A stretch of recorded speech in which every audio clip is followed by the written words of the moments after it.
حضرت جبرائیل علیہ السلام نے دیکھا کہ جنت ایسی چیزوں سے گھری ہوئی ہے جو کہ انسان کے لیے بہت ناپسند چیزیں ہیں، جس کو کرنے میں انسان کو بالکل برا لگتا ہے۔ اور جب انہوں نے دیکھا کہ جہنم ایسی چیزوں سے گھری ہوئی ہے جس کو کرنے میں انسان کو بڑا مزہ آتا ہے اور وہ کرنے میں انسان بہت خوش ہوتا ہے اور بالکل آسانی سے ان چیزوں کو کر سکتا ہے کیونکہ ان میں لذت اتنی ہے، تو وہ جنت اور جہنم موت کے بعد ملے گی۔ لیکن جب انسان دنیا میں بھی ایسے کام کرنے لگتا ہے جس میں اسے حد سے زیادہ مزہ آتا ہے، پھر وہ یہ نہیں دیکھتا کہ صحیح ہے یا غلط ہے، اس کا اماؤنٹ کم ہے یا زیادہ ہے،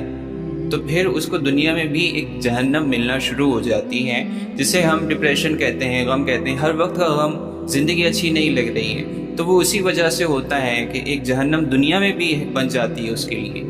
جس کو وہ خود جس کے قریب گیا ہے ایسے کام کر کے جو کرنے میں مزہ آتا ہے۔ اور اسی طرح دنیا میں بھی ایک سکون کی جنت ہے جو جب ملتی ہے جب ہم وہ کام کرتے ہیں جو کرنا مشکل ہے، جو کرنا صحیح ہے لیکن مشکل ہے، جو کرنا چاہیے لیکن کرنے میں مزہ نہیں آتا ہے کیونکہ اس میں ڈسپلن چاہیے، اس میں ول پاور چاہیے، تو پھر وہ دنیا میں بھی ایک جنت جو ہے جس کو سکون کہتے ہیں